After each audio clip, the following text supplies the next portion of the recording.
আমাদের নেতা তারেক রহমান শ্রমিকদের নেতা, বাংলার জনগণের নেতা। আমি আমাদের নেতা তারেক রহমানকে অনুরোধ করব যে বাংলাদেশের যত শ্রমিক মেহনতি লোক আছে সবার স্বাস্থ্য সেবা যেন অর্ধেক করে দেয় হসপিটালের।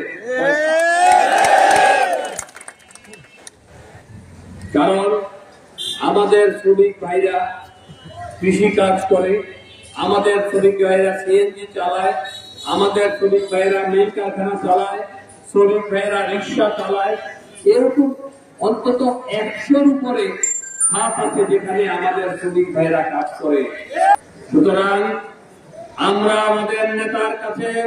অনুরোধ রাখবো যে যখনই উনি আমাদের এই দেশ পরিচালনার মস্তকে বসবেন, উনি যেন প্রথম কাজটি শ্রমিকদের জন্য করেন, শ্রমিকদের কল্যাণে, শ্রমিকরা যেন স্বাস্থ্য সেবা পায়, সেখানে যেন তাদের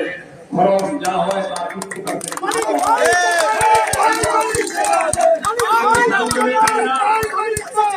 আজকে আপনারা সকলে যেভাবে উপস্থিত হয়েছেন, আগামী দিনে বাংলাদেশ জাতীয়তাবাদী দল চাঁদপুর জেলা শাখার যে কোনো কর্মসূচিতে আপনারা